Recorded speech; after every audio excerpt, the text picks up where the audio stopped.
My name is Liam Croft. I am 33 years old, and I used to think my life was pretty good. 3 months ago, I would have told you my marriage to Isabella was solid, maybe even something to be proud of. We had been together for 7 years, and I thought we had figured out how to make it work, despite our differences. She came from a world of old money, fancy houses, private schools, and family names that meant something. I came from a blue-collar life. My dad was a mechanic, my mom a nurse, and we never had much beyond what we needed. When we met, I was just a guy fixing computers, and she was this bright, beautiful woman who didn't seem to care about where I came from. I thought we were equals, or at least I convinced myself we were. But looking back, I see the cracks were always there, waiting to split wide open. Her family, her mother, Beatrice, and her older brother, Julian, never liked me. Every time I was around them, it felt like I was auditioning for a part I would never get. They would smile, sure, but it was the kind of smile that didn't reach their eyes. Isabella always brushed it off, saying, "They will come around, Liam. Just give them time."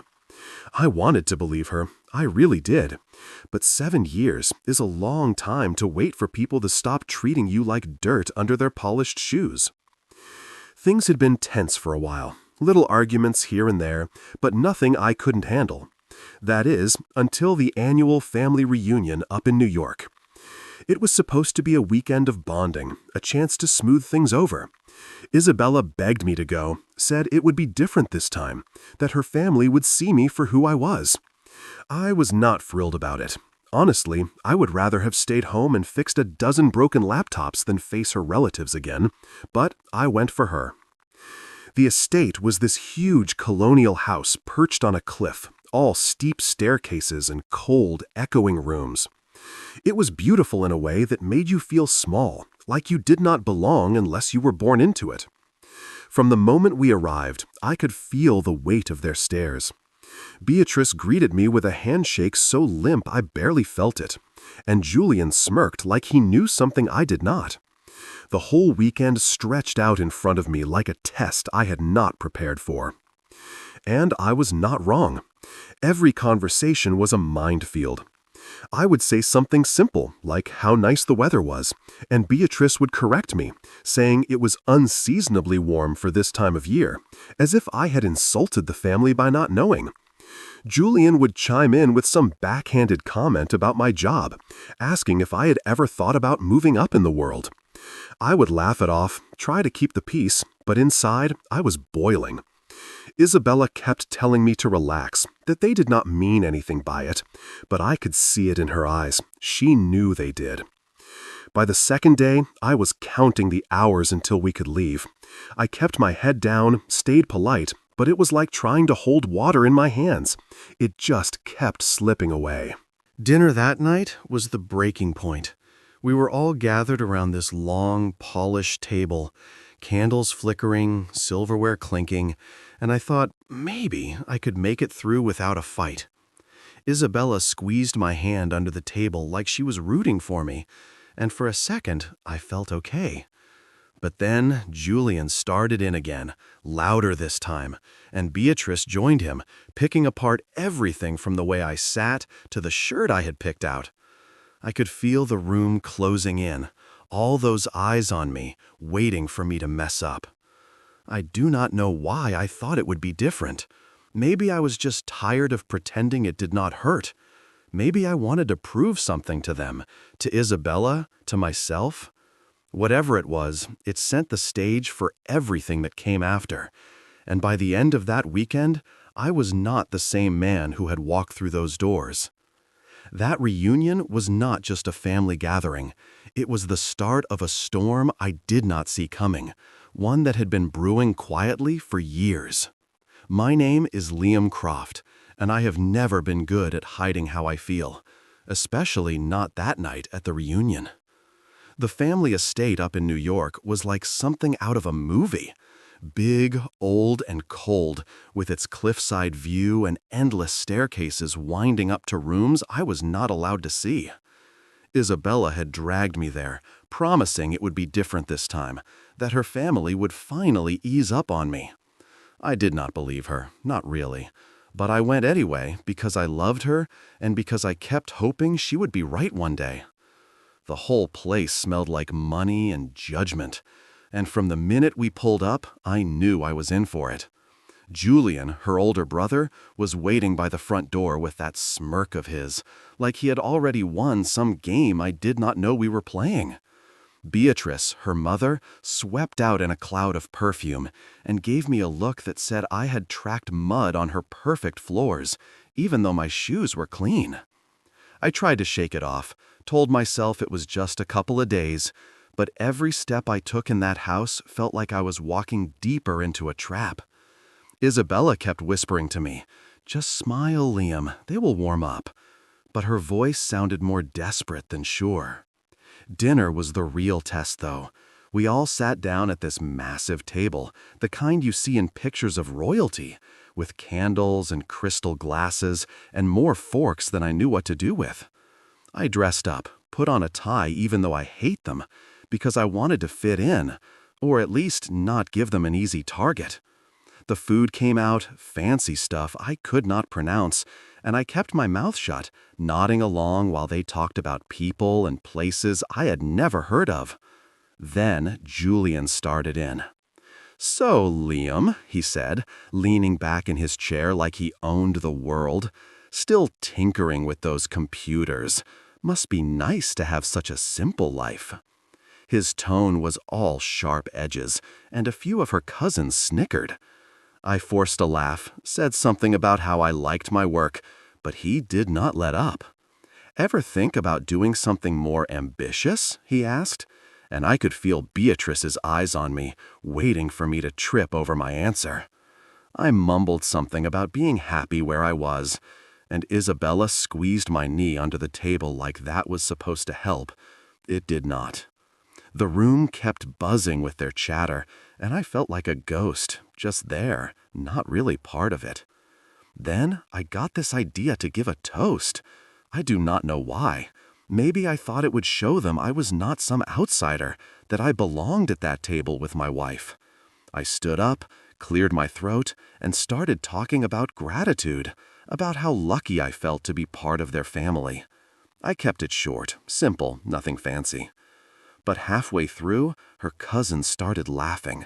Not loud, just this quiet, mean chuckle that spread like a ripple.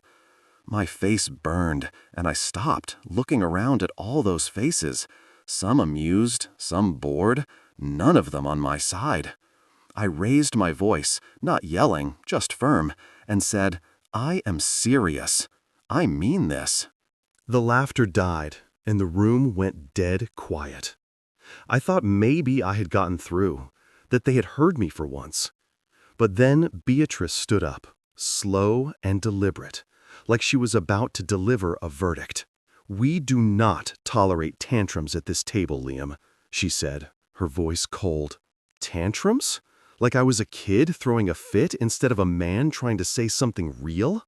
I looked at Isabella, waiting for her to say something, anything to back me up. She did not.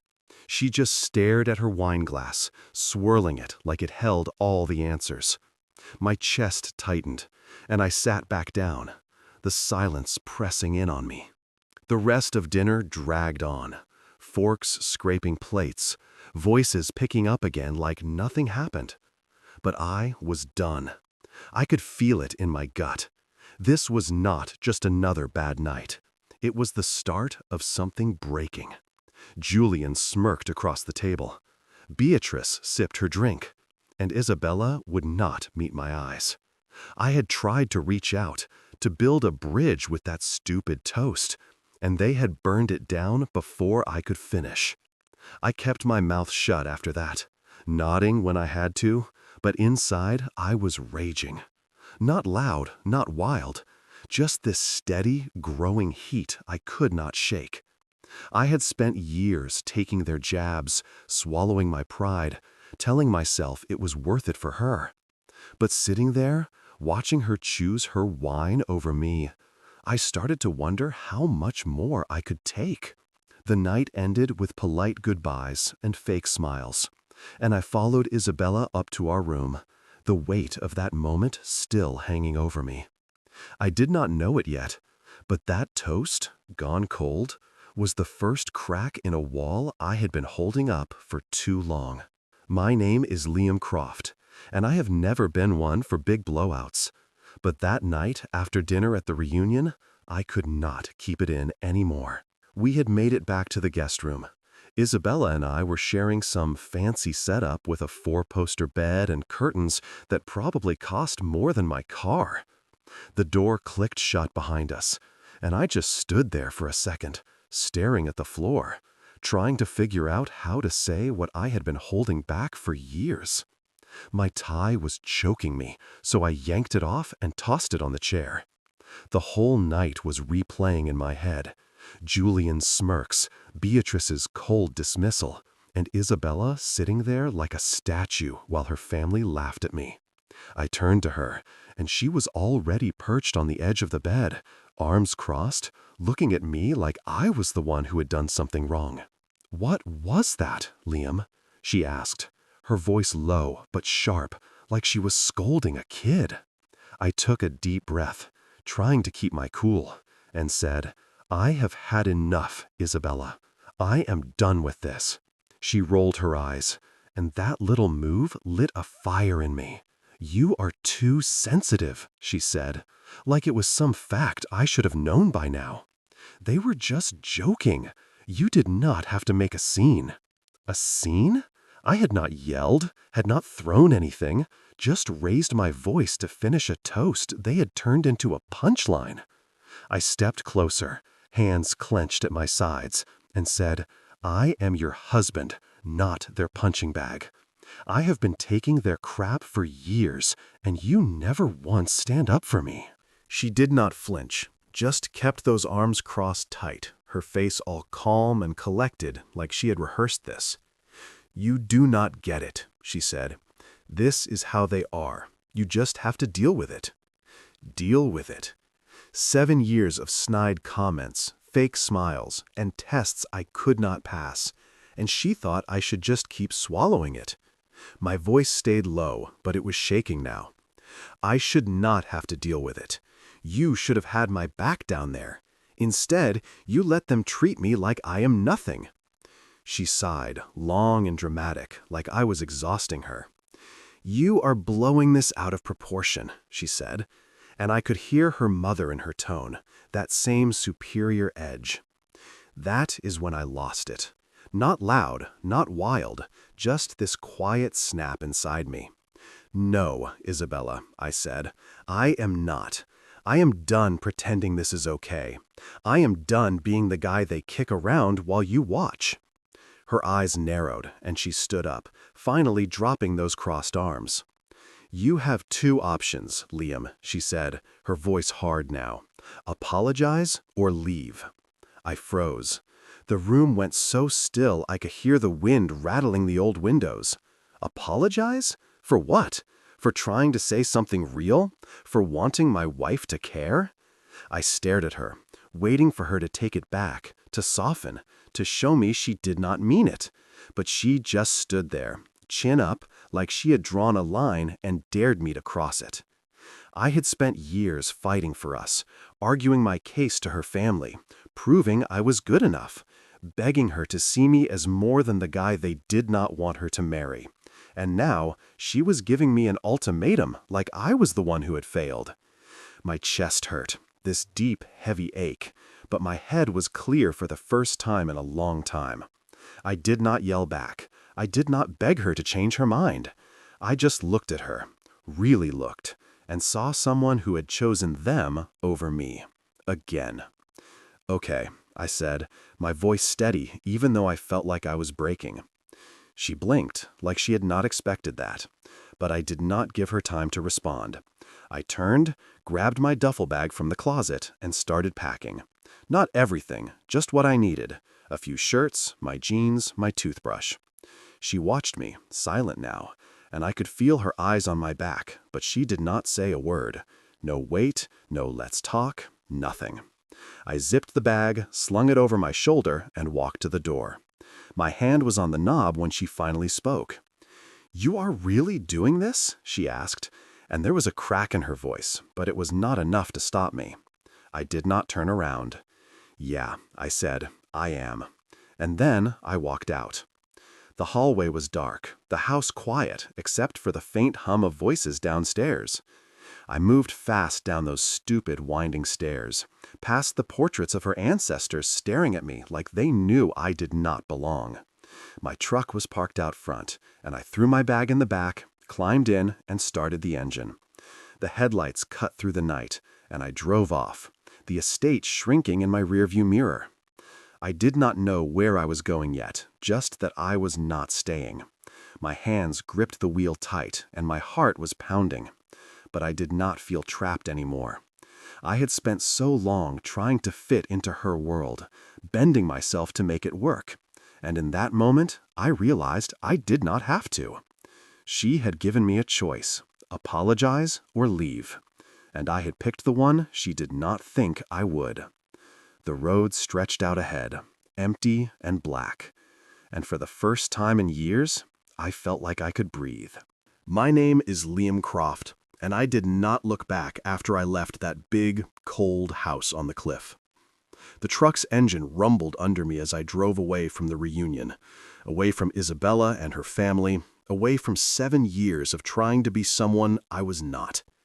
My hands were still tight on the wheel, my bag bouncing in the back seat, and my mind was spinning, but I did not feel lost, not yet. I just knew I could not go home. Not to the condo we shared, not to the life that felt like a cage with her name on it. I drove through the night, the road dark and quiet, passing little towns with their lights winking out one by one. My phone stayed off. I did not want to hear her voice, or Julian's, or Beatrice's. I did not want to see the messages I knew would come. About 2 hours in, I saw a sign for a small airport, one of those regional ones you would miss if you were not looking.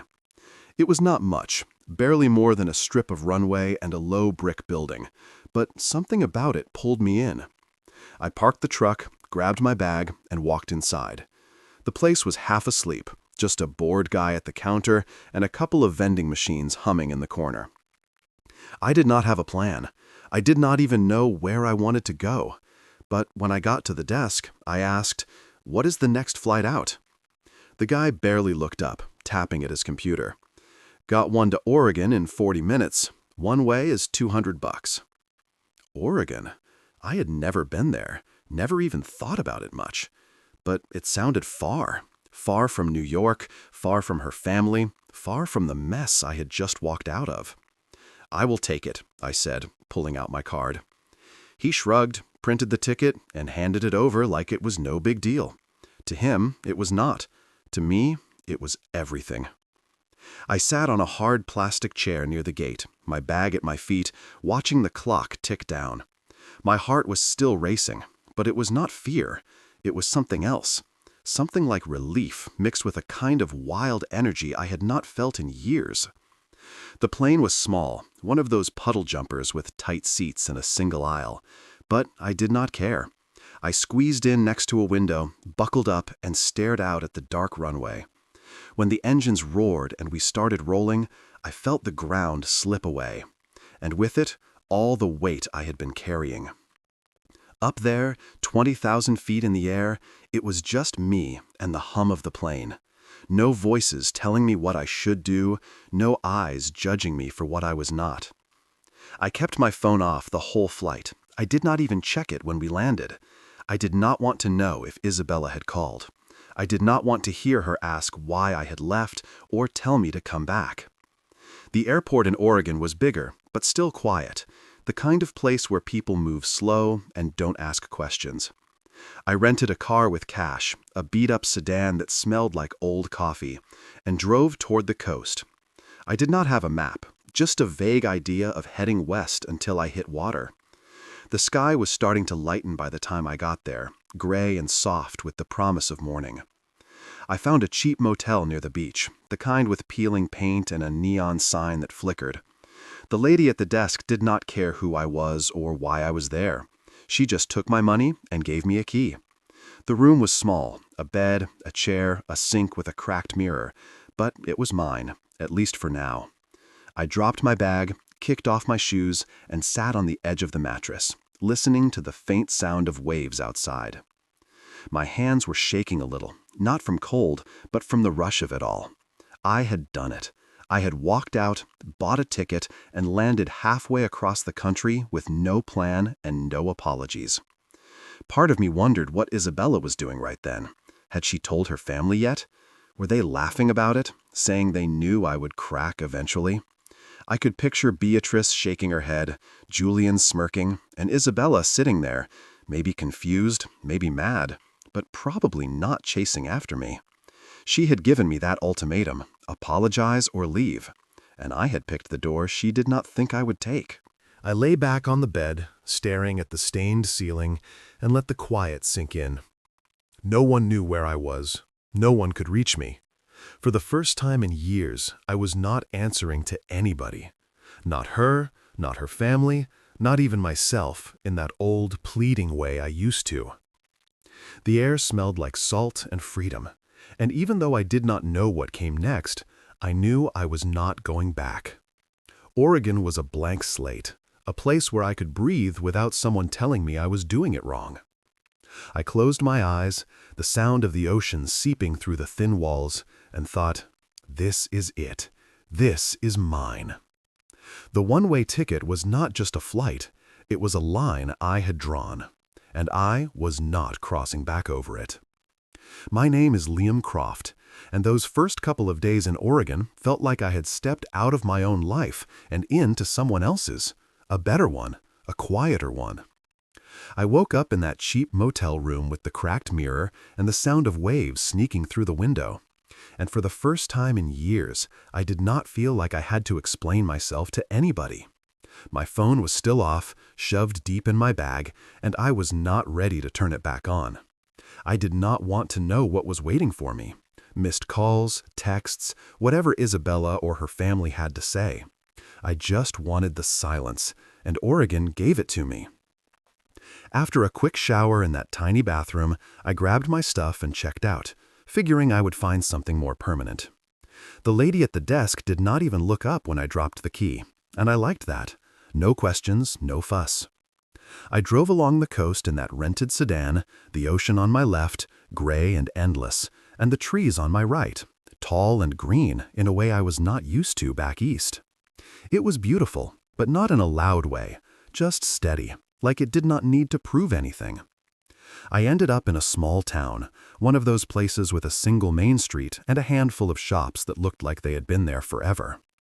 There was a sign in a window, studio for rent, $600 per month. I pulled over, called the number, and met a guy named Tom who smelled like fish and handed me the keys after I gave him cash for the first month. The place was nothing fancy. One room with a kitchenette, a bathroom, and a view of the water if you leaned out the window just right. But it was mine. I dropped my bag on the floor, sat on the lumpy couch, and let out a breath I did not know I had been holding. That first day I walked down to the beach, hands in my pockets, the wind tugging at my jacket. The sand was cold under my shoes, and the waves rolled in slow and steady, like they were telling me to take my time. I felt lighter than I had in years. Like all that weight from Isabella's family, their jabs, their rules, their expectations had stayed back in New York. I picked up a couple of freelance IT jobs online, easy stuff I could do from anywhere, and bought some groceries from a little store where the cashier smiled at me like I was a regular already. It was simple, and simple was what I needed. By day 3, the peace started to crack. I had left my phone off, but curiosity, or maybe stupidity, got the better of me, and I powered it on. The screen lit up with notifications, one after another, like a storm rolling in. Isabella had called 10 times, left voicemails I did not listen to. Julian sent a text, "You are a real piece of work running off like that." Beatrice's message was longer, something about how I had disgraced the family and abandoned my responsibilities. I scrolled through it all, my stomach twisting, but I did not let it sink in too deep. I had heard it before, their anger, their blame, and I was not going to carry it anymore.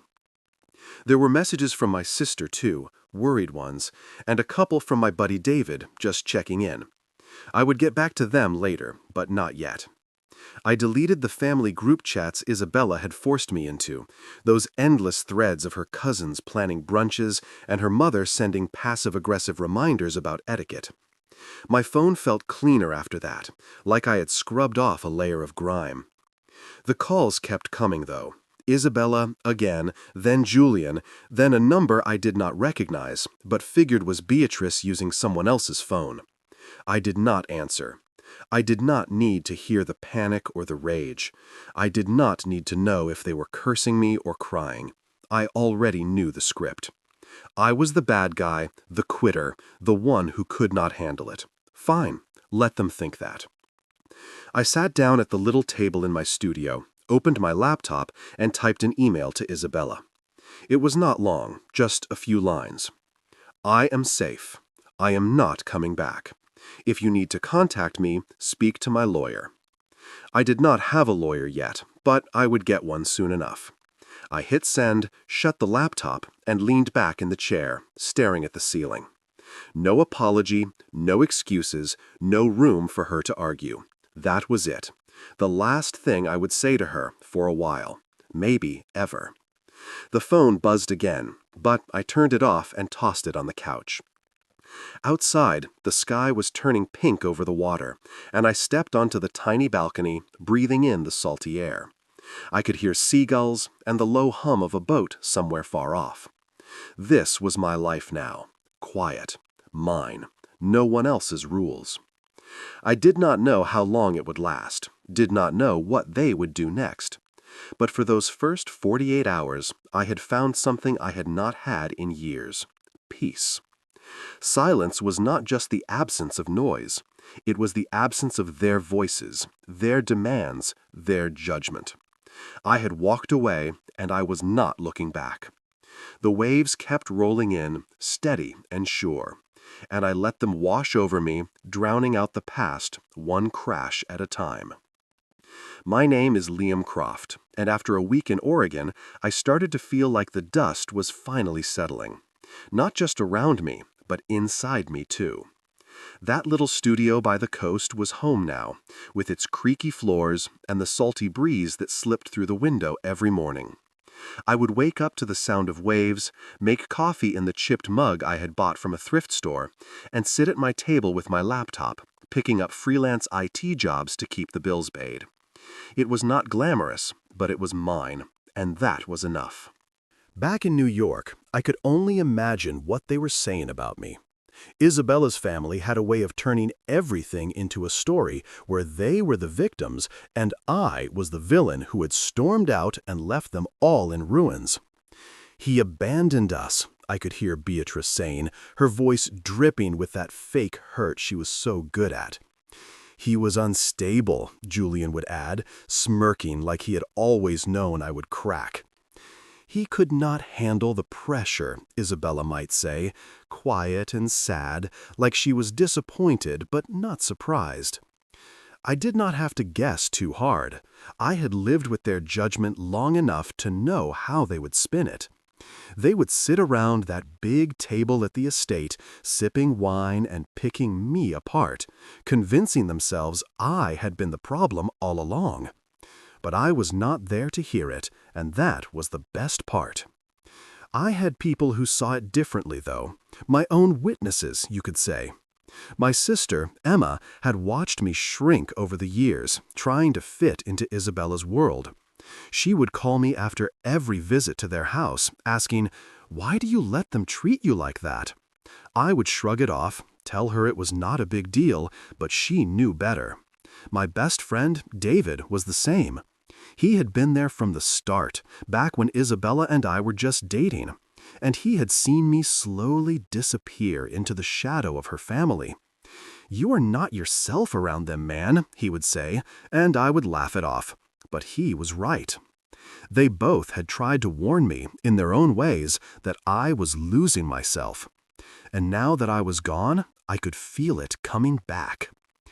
Isabella did not file for divorce, not right away, and that did not surprise me. She was not the type to act fast. She would wait, play it out, see if I would break first. Beatrice would tell her I would come crawling back, tail between my legs, begging for forgiveness. "They always do," I could hear her saying, all smug and certain, like I was some predictable stray dog. Julian would back her up, saying I did not have the guts to stay gone.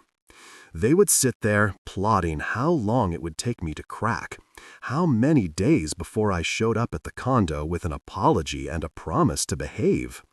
But days turned into weeks, and I did not call, did not text, did not show up. I had sent that one email, "I am safe, I am not coming back, talk to my lawyer," and that was it. Radio silence from my end, and it drove them crazy, I bet. I could picture Isabella checking her phone, waiting for something that was not coming, her mother hovering over her shoulder, telling her to be patient. But I was not playing their game anymore. Out here, I was breathing again, really breathing, not just sucking in air between their jabs and expectations. The air in Oregon was clean, sharp with salt and pine, and it filled my lungs like it was washing out all the years I had spent holding my breath. I would walk the beach in the mornings, hands in my pockets, watching the waves roll in and out, and it was like they were smoothing over the rough edges inside me. I did not need much, just my little place, my work, and the quiet. I deleted their voices from my phone, their faces from my head, and every day I stayed gone, I felt stronger, like I was building something new out of the pieces they had tried to break. I thought about my mom sometimes, how she had raised me and Emma on her own after Dad died, working long shifts at the hospital to keep us fed. She never apologized for who she was, never bent to fit anyone else's idea of her. And I had forgotten that about myself somewhere along the way. Isabella's family had made me feel small, like I had to prove I was worth something. But out here, I did not have to prove a damned thing. The people I met, the guy at the grocery store, the lady who ran the coffee shop down the street, did not care where I came from or who I had married. They just nodded, said hi, and let me be. It was simple, and simple was freedom.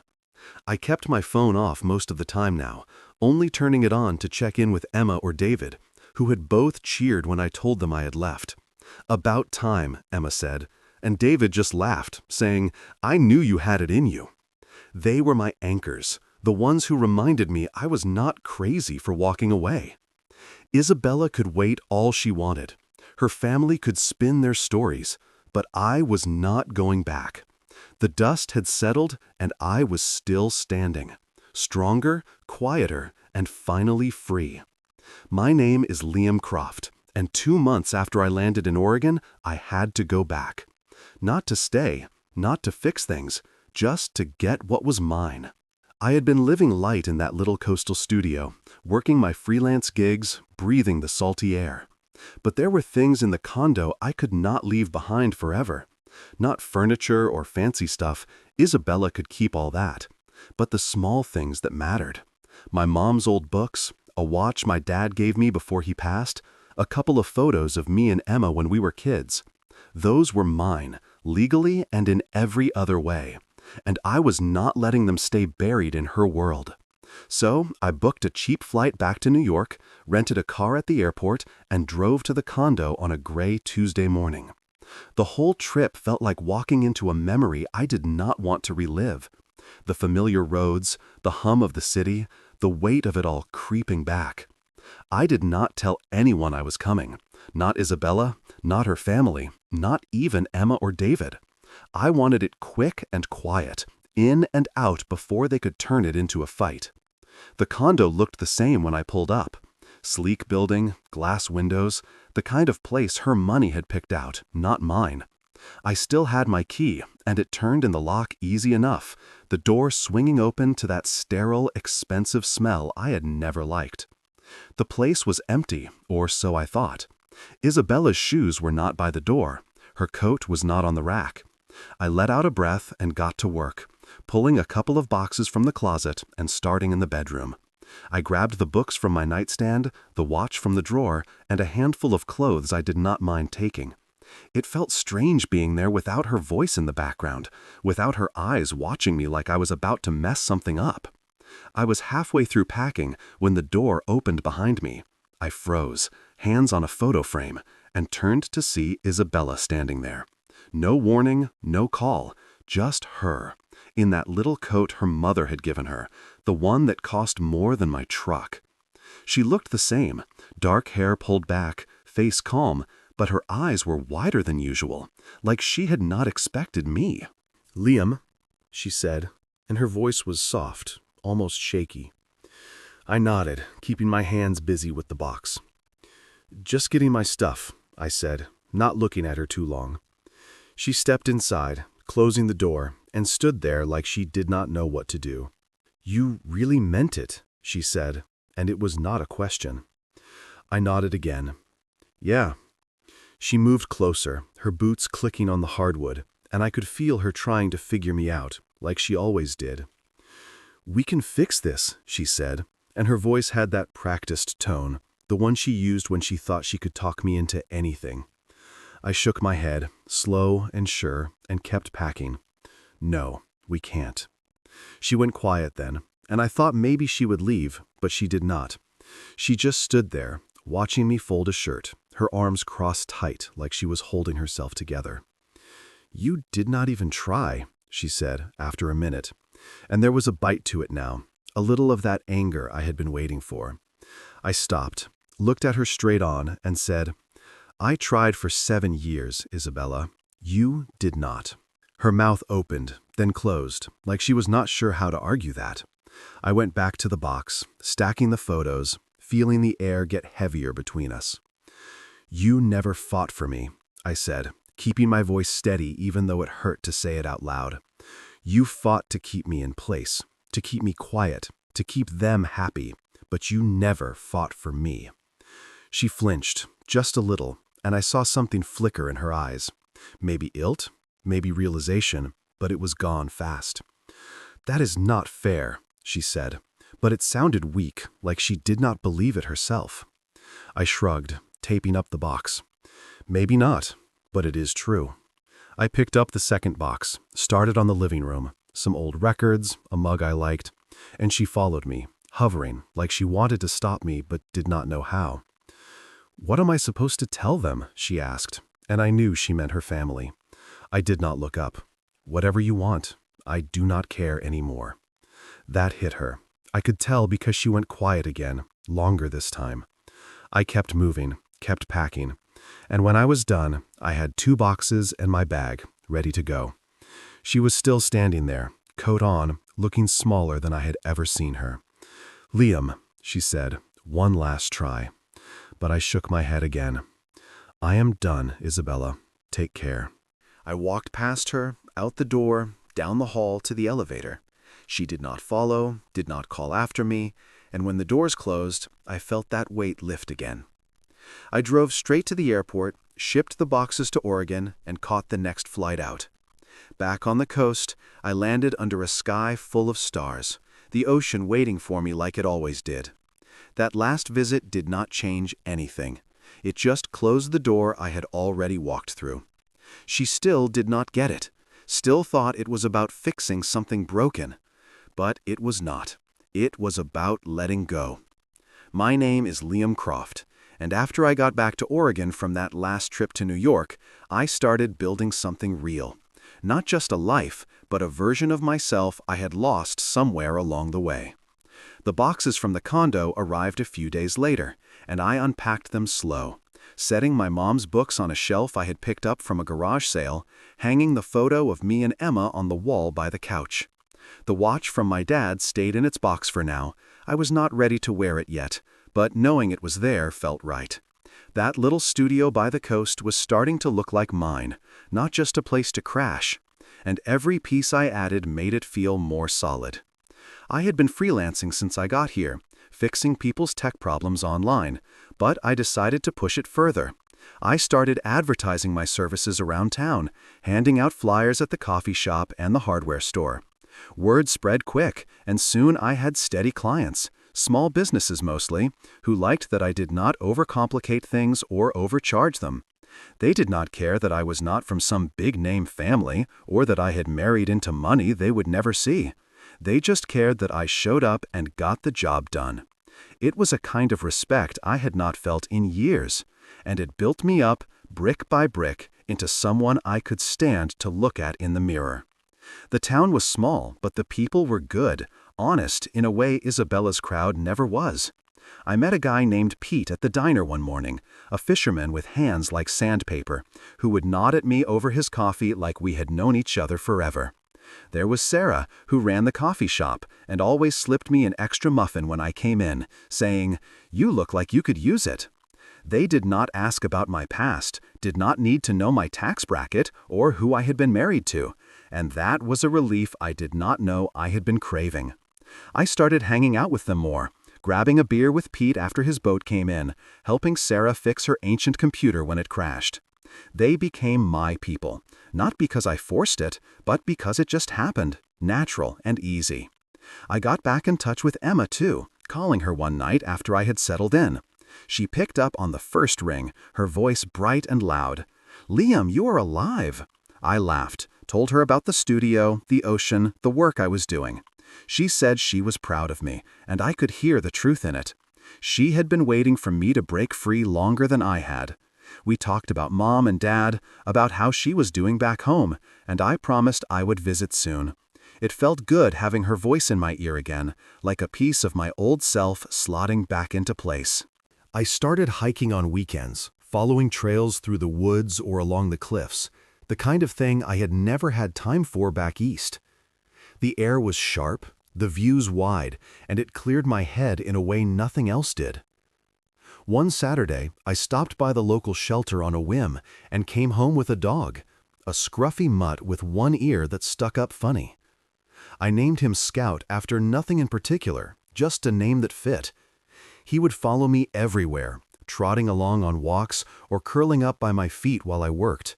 He did not ask for much, just food, a pat on the head, a quick run on the beach, and giving him that made me feel steady, like I was good for something again. It is funny how the simplest things started to mean the most. I would sit on my balcony at night, Scout snoring beside me, listening to the waves and watching the stars prick through the dark. The work was picking up. I was consulting full-time now, building systems for local shops, troubleshooting networks, and people trusted me, relied on me, without needing to know my whole story. I had traded the condo's polished floors for this creaky little place, the city noise for the ocean's hum, and it was not perfect, but it was mine. I had spent so long in Isabella's shadow, bending to fit her family's rules, that I had forgotten what it felt like to stand up straight. Out here, I did not have to explain myself, did not have to apologize for where I came from or what I did not have. Pete would slap me on the back and say, "Good to have you around, Cal." And Sarah would grin when I fixed her printer. And that was enough.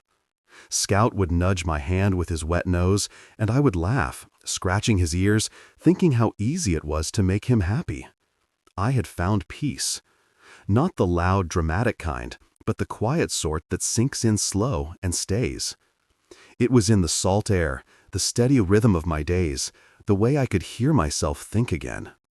I was rebuilding, one small piece at a time. And every brick I laid felt like a step away from the man I had been, the one who had begged for a seat at a table that never wanted him. My name is Liam Croft, and after months of quiet in Oregon, the past started creeping back. Not loud or crashing in, but soft, like echoes I could not quite shake. I had built a good rhythm out here. Work, walks with Scout, coffee with Sarah, beers with Pete, and it felt solid. Like the life I had always wanted but did not know I could have. The studio was home now, with its thrift store shelves and the sound of the ocean keeping me company at night.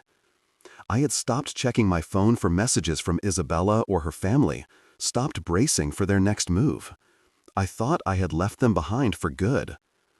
But then one morning, I opened my laptop and saw an email from her. It wasn't much, just a few lines, no subject, but it stopped me cold. I sat there at my little table, coffee going cold in my hands, staring at her name on the screen. Part of me wanted to delete it unread, keep the peace I had fought so hard for. But another part, the stubborn part, clicked it open. She did not beg me to come back, did not try to guilt me like her mother would have. It was simpler than that, sadder too. "I see it now, Liam," she wrote, "how it unraveled. I was so busy trying to keep them happy, Mom, Julian, all of them, that I did not see I was losing you. I am sorry." That was it. No promises, no pleases, just regret laid out plain and quiet. I read it twice, then leaned back in my chair, letting it sink in. Scout nosed at my leg, whining for his walk, but I just sat there, staring at the words. It was not anger that hit me. I had burned through that months ago. It was something else, a kind of tired ache. She saw it now, she said. But where was that clarity when I was standing in front of her, asking her to choose me? Where was it when I was packing my bag, waiting for her to say something, anything, to stop me? I did not reply. Not because I was mad, not because I wanted to hurt her, but because there was nothing left to say. Silence felt truer than any words I could send back. It was the answer she had never heard when I was still there, still trying. I closed the laptop, grabbed Scout's leash, and took him out to the beach, letting the wind and the waves drown out the echo of her email. The sand was cold under my boots, and Scout ran ahead, chasing gulls, while I walked slow, hands in my pockets, thinking it over. She had lost me long before I left, and I had lost her too, somewhere between her family's rules and my own breaking point. That email did not change anything. It just confirmed what I already knew. I was done carrying her regret along with mine. A few months later, another letter came, this time in the mail, handwritten on thick paper that smelt faintly of Beatrice's perfume. I knew it was from her before I even opened it. Isabella did not write letters, but her mother loved the drama of it. I stood by the mailbox, the ocean rumbling in the distance, and tore it open. "Liam," it started, all formal and sharp, "you broke my daughter's heart. You walked away from your responsibilities, from our family, and left her to pick up the pieces. I hope you are proud of yourself." The rest was more of the same, condescension dripping from every line, blaming me like I had torched their perfect little world. I read it once, standing there in the wind, then walked inside and fed it to the shredder by my desk. The machine whirred, chewing it up, and I watched the pieces fall into the trash, feeling nothing but relief. Beatrice did not get it, never would. She thought I had broken Isabella, but Isabella had broken herself, choosing them over me every chance she got. I was not proud of leaving, but I was not ashamed either. It was what I had to do to breathe again. I did not owe her an answer. I did not owe her anything anymore. The shredder clicked off, and I took Scout for another walk, letting the salt air clear my head. Those echoes, Isabella's email, Beatrice's letter, kept coming, but they did not stick. I had built too much here to let them pull me back. Work was steady now, my clients relying on me, and I liked that, the way it kept me grounded. Pete and I had started fishing on weekends, just a little boat and some quiet hours on the water. And Sarah would tease me about my sunburn when I came into the shop after. Emma called sometimes, telling me about her life back east, and I would tell her about Scout's latest trick or the view from my balcony. It was small, this world I had made, but it was solid, and it did not bend to anyone else's rules. The past could echo all it wanted. Isabella could regret, Beatrice could rage, but I was not listening anymore. I had found my footing, one step at a time, and every day I stayed gone, those voices got quieter. I would sit out on the bluff some nights, watching the waves crash under the stars and feel the truth settle in. I did not need their forgiveness. I did not need their understanding.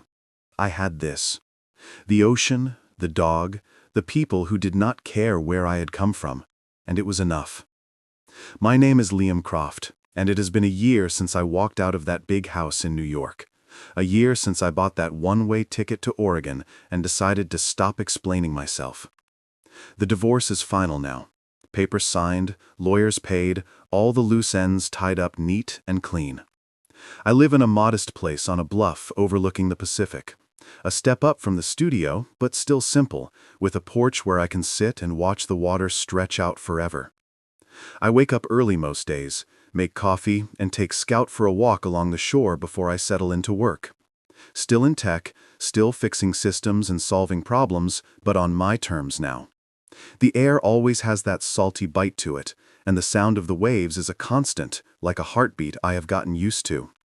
It is not a flashy life, but it is mine, and that is the biggest change of all. I do not answer to anyone anymore. Back when I left, Isabella wanted an apology. She wanted me to bend one last time to fit her world.